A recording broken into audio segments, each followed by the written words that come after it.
morning of June 14th began as an ordinary Tuesday in the quiet suburban town of Willow Creek. Located in central Maryland, the community, known for its family-friendly atmosphere and tree-lined residential streets, offers a sense of security to its inhabitants. Among them was Laura Jenkins, a 40-year-old mother of two. Laura's life revolved around her children, her part-time work as a graphic designer, and her involvement in local school activities.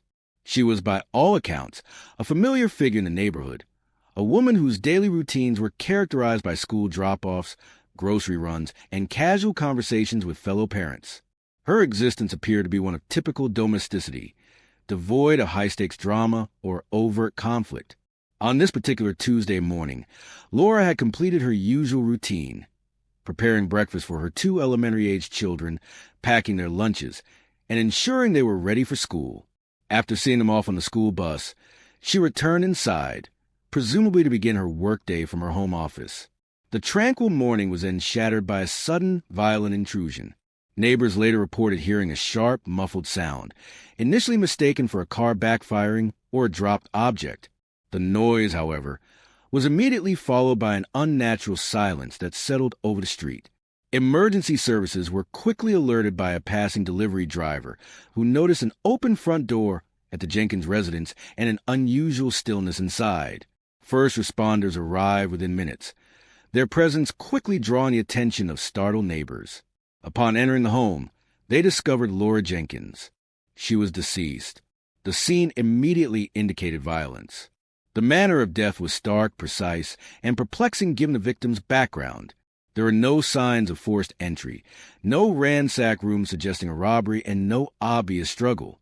The immediate assessment pointed towards a targeted act rather than a random crime of opportunity. The initial shock among responding officers was palpable. This was not a typical domestic dispute or a random break-in gone wrong. The execution suggested a level of planning and professionalism that was deeply unsettling in such an ordinary setting. As the crime scene was secured, the bewildered questions began to circulate among law enforcement personnel. Who would want to harm Laura Jenkins? Why would a seemingly conventional mother of two, with no known adversaries or involvement in any high-risk activities, become the victim of such a deliberate and brutal act? The quiet suburban street quickly transformed into a busy investigative hub. Detectives from the Willow Creek Police Department arrived, followed by forensic teams from the State Bureau. The bright yellow crime scene tape became a stark demarcation, separating the brutal reality within from the unsuspecting normalcy outside. The initial hours of the investigation were marked by a profound sense of bewilderment. There was no immediate answer to the most fundamental question, the motive. Laura Jenkins' life, on the surface, offered no explanation for such extreme violence, particularly one executed with such calculated precision. The perpetrator, having carried out their lethal objective, had vanished as swiftly as they had appeared, leaving behind profound mystery in the heart of a peaceful community. The immediate aftermath of Laura Jenkins' murder saw the Willow Creek Police Department, initially overwhelmed by the unusual nature of the crime, pivot to a full-scale homicide investigation. Detective Sergeant Mark Dawson, a seasoned investigator with a calm demeanor and a sharp analytical mind, took charge of the complex case. His first observation, shared by the forensic team, was consistent with the initial responders' assessment. This was not a botched robbery or an act of domestic rage. The method of entry, the precise nature of the fatal injury, and the complete absence of any disturbance within the home strongly suggested a professional operation. This conclusion, while providing some clarity on the how, only deepened a perplexing why. Who would hire an assassin to eliminate a mother living an unassuming suburban life? The initial investigative efforts focused on understanding Laura Jenkins' world. Dawson's team conducted extensive interviews with her husband, Mark Jenkins, a local accountant who expressed profound shock and an inability to comprehend the violence. His alibi for the time of the murder was quickly verified. They spoke to her children's teachers, her neighbors, fellow volunteers at the elementary school, and acquaintances from her part-time graphic design work. The collective portrait that emerged was remarkably consistent. Laura was perceived as kind, reliable, and entirely dedicated to her family. No one reported any significant conflicts, any hidden enemies, or any dangerous associations that could explain such a targeted attack. Her life appeared to be an open book, its pages filled with mundane, peaceful entries. The absence of a clear motive in Laura's visible life created significant hurdles for the detectives. Professional hitmen are typically employed for specific, high-stakes reasons: significant financial gain, revenge for a major transgression, or the silencing of a threat. None of these seemed to align with Laura Jenkins. There were no obvious large sums of money in her personal accounts, no ongoing legal battles that seemed contentious enough to warrant such extreme measure, and no known involvement in illicit activities. The very ordinariness of her existence became the most confounding aspect of the investigation. The killer had left virtually no forensic evidence at the scene, indicating a high degree of planning and execution typical of a skilled professional. This absence of direct physical clues meant the investigation would have to delve much deeper, far beyond the superficial veneer of Laura's suburban life. As the days stretched into weeks without a breakthrough, the pressure on Detective Sergeant Dawson's team mounted. The local media, initially sympathetic, began to press for answers. The community, unsettled by the violence in their quiet town, yearned for reassurance. The family, particularly Laura's husband, grew increasingly distraught by the lack of progress. Each lead pursued: a distant relative, an old college acquaintance, a former client, yielded no connection to a shadowy world that would justify a professional killer. The individual responsible for orchestrating this brutal act, and the assassin who carried it out, likely felt a growing sense of security, their confidence bolstered by the continuing mystery. They had performed their task, and the victim's ordinary life had provided the perfect cover, obscuring any plausible motive. Recognizing the need to broaden their scope, investigators initiated a meticulous examination of Laura's digital footprint. Her phone records, email accounts, and social media profiles were scrutinized for any unusual contacts or veiled communications. Her personal computer was forensically analyzed for hidden files or obscure online interactions. Financial records, including bank accounts, credit card statements, and investment portfolios, were subjected to an exhaustive review, extending back several years. They probed for any undisclosed assets, any clandestine transactions, or any financial dealings that might have put Laura in conflict with unscrupulous individuals. This deep dive into her private affairs aimed to uncover any anomalies, any secret life that might explain the professional nature of her demise. However, the initial findings from this extensive digital and financial audit only reinforced the existing enigma. Laura Jenkins maintained a remarkably clean and unremarkable digital and financial profile. She was indeed, by all available evidence, just a regular mother of two, living a conventional life. This presented an even greater challenge to law enforcement, forcing them to look beyond the obvious for answers to a crime that defied conventional explanation. The identity of the person who orchestrated the murder and their true motivations remained shrouded in an almost impenetrable veil of secrecy. The months following Laura Jenkins' murder in Willow Creek were characterized by a pervasive sense of unease that settled over the community and a growing frustration within the investigative ranks of the Willow Creek Police Department. Despite the exhaustive efforts of Detective Sergeant Mark Dawson and his dedicated team, the case remained stubbornly cold. The initial portrait of Laura as an ordinary suburban mother, a strength in its simplicity for her family, became the investigation's most confounding obstacle. Her life seemed to offer no entry point into a world dark enough to warrant a professional assassination. The meticulous digital and financial audits of her life had revealed nothing clandestine, no hidden debts, no secret relationships, no involvement in anything remotely illicit. She was, by all accounts, exactly as she appeared. This lack of discernible motive, combined with the professional execution of the crime, forced Detective Sergeant Dawson to broaden his investigative scope considerably. Conventional policing methods, while thoroughly exhausted, had yielded no immediate breakthroughs. The focus shifted from merely understanding Laura Jenkins' past to a more abstract yet critical inquiry, identifying the characteristics of professional hit, and then attempting to trace the unseen threads that connected such an act to an apparently unassuming victim. This meant delving into the darker echelons of criminal activity, looking for patterns that transcended local disputes or personal vendettas. The crime scene, while meticulously processed, offered no immediate forensic shortcuts. The assassin had left virtually no trace evidence. No fingerprints, no DNA, no discarded weapon.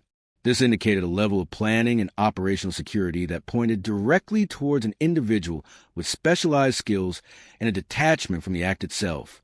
Detective Sergeant Dawson began consulting with regional and even federal law enforcement agencies, including units specializing in organized crime and contract killings. They explored databases of known individuals associated with such activities, reviewing cold cases with similar execution styles, searching for any commonalities in modus operandi that might offer a lead. The idea was to identify the how in the absence of the why, hoping that the method might eventually reveal the motive or the orchestrator. The investigation into the hitman's identity and network proved to be a daunting task. Professional assassins operate in the shadows, their services rarely advertised, their movements meticulously concealed. They often rely on layers of intermediaries, making the connection between the person paying for the murder and the individual pulling the trigger incredibly difficult to establish. The police theorized that the killer likely entered and exited Willow Creek with extreme discretion, possibly using disposable vehicles or public transportation, and taking routes specifically designed to avoid high-density surveillance areas. The initial lack of a clear suspect vehicle on local CCTV, beyond the general area of Laura's home, reinforced this theory, suggesting a high degree of pre-planning and reconnaissance by the perpetrator.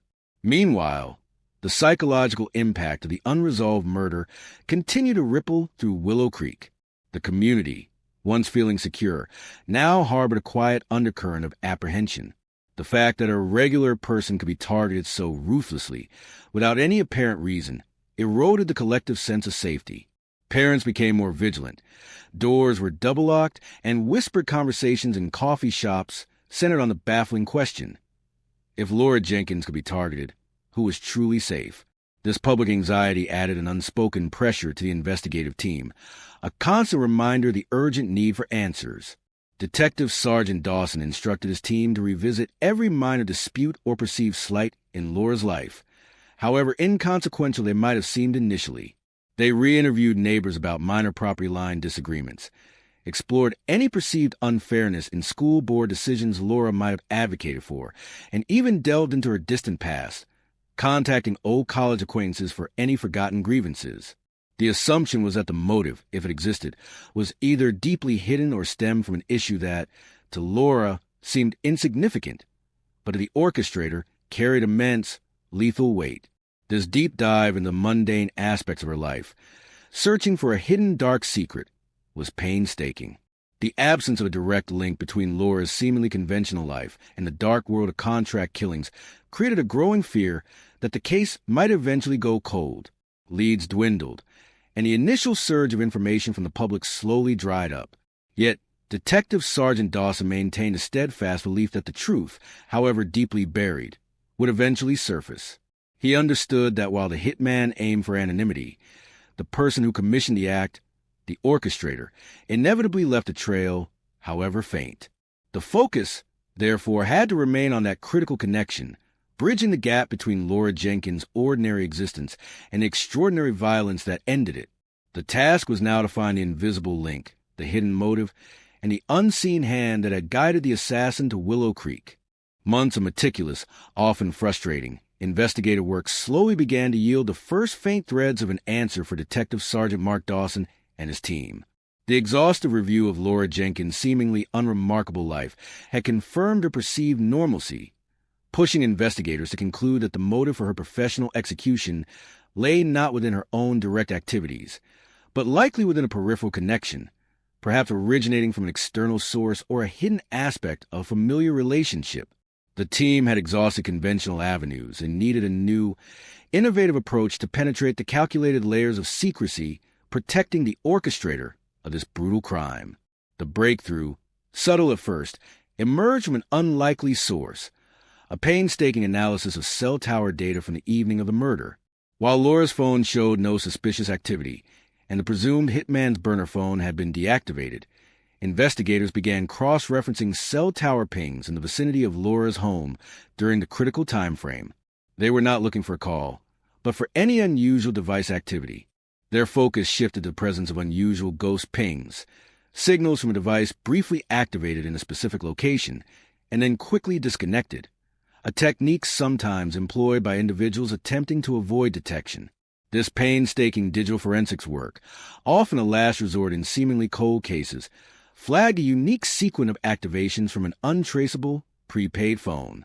This particular phone had pinged off a tower less than a quarter mile from Laura Jenkins' residence minutes before the estimated time of her murder, and then subsequently appeared on a tower several miles away, along a major interstate highway, less than an hour later.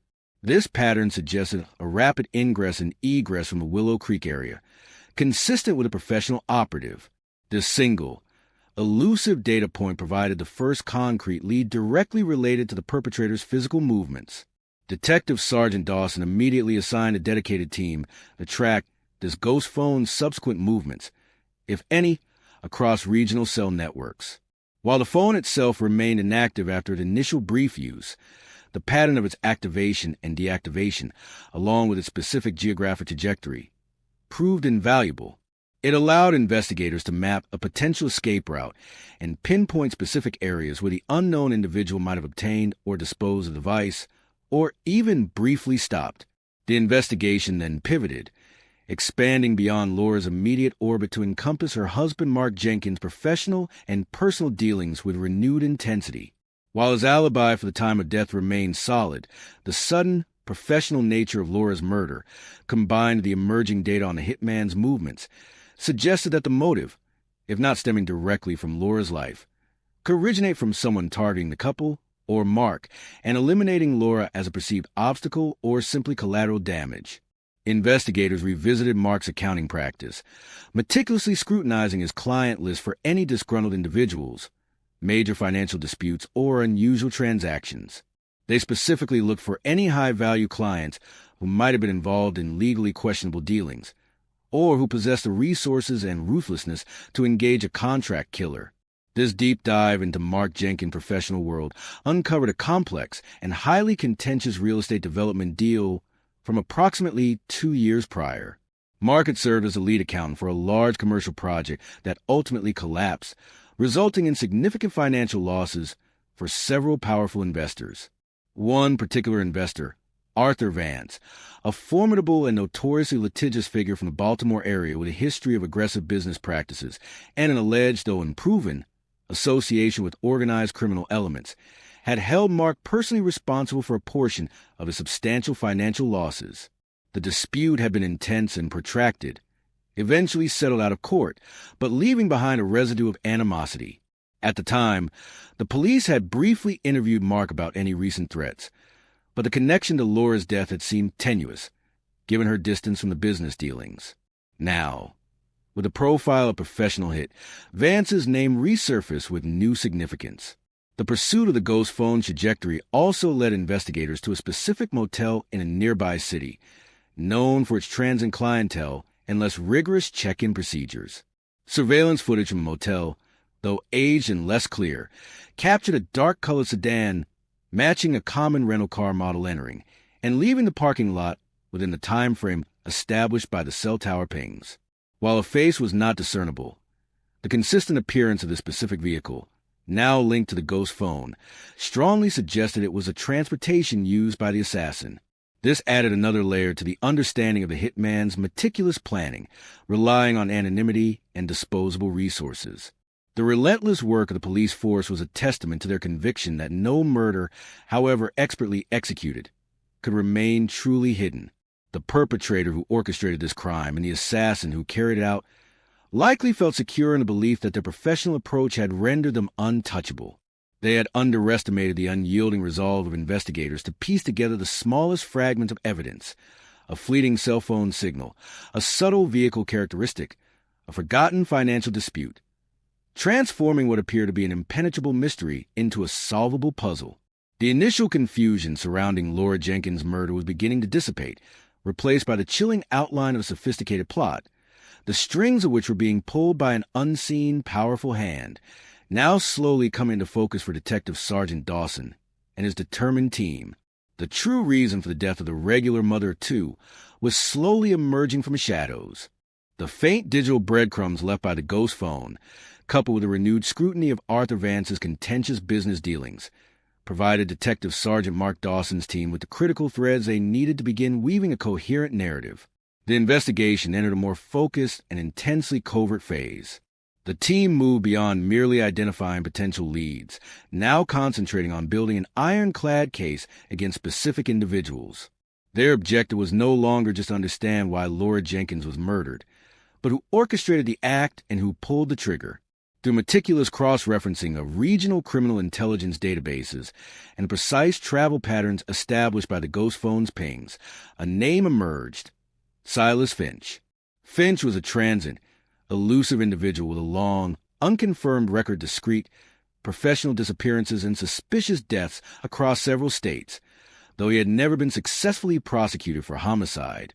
He was known for his minimal digital footprint, his reliance on cash transactions, and his meticulous operational security. The dark-colored sedan observed leaving the motel on the inferred escape route was eventually traced to a short-term, off-the-books rental service that Finch was known to have utilized in past similar incidents in other jurisdictions. This connection between the vehicle, the cell phone data, and Finch's established modus operandi began to solidify his identity as the probable assassin.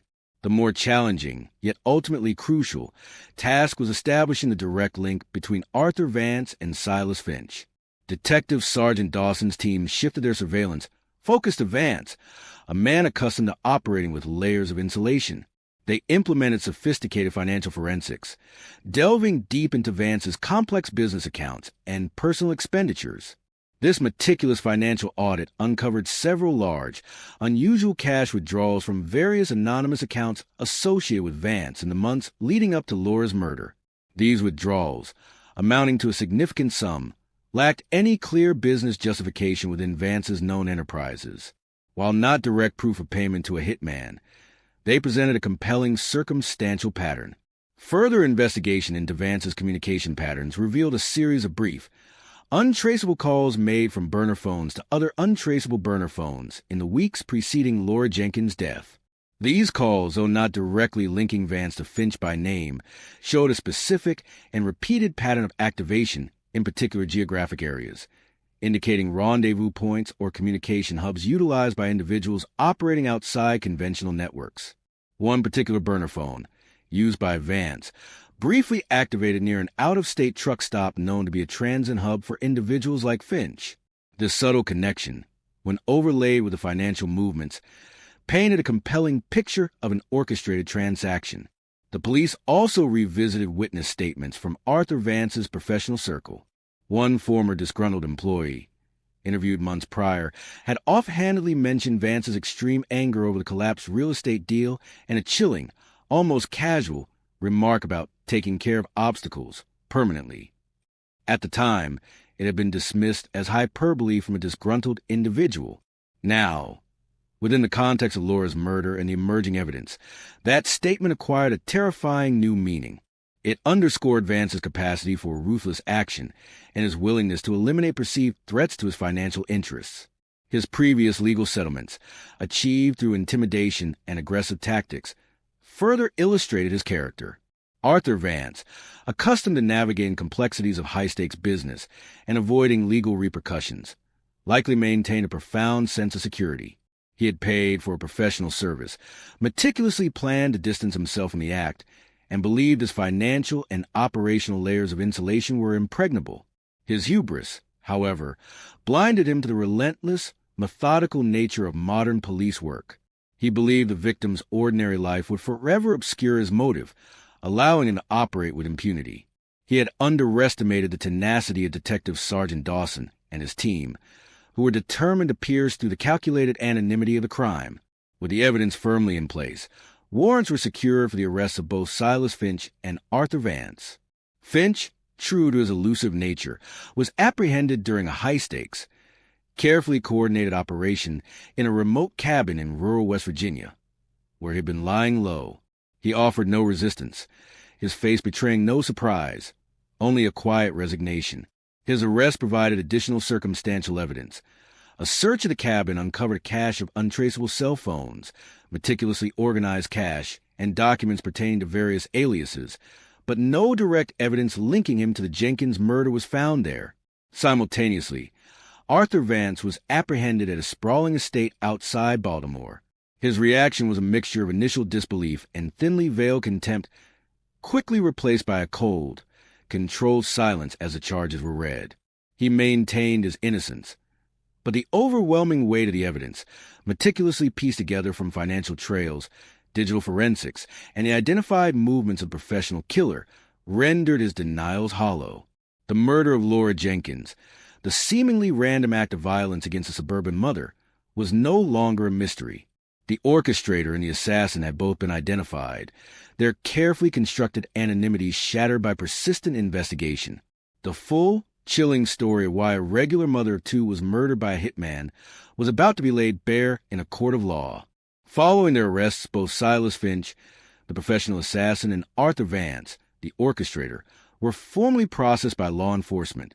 While neither offered an immediate confession, the overwhelming body of evidence compiled by Detective Sergeant Mark Dawson's team left little room for doubt regarding their respective roles in Laura Jenkins' murder. The interrogation of Finch yielded little direct information.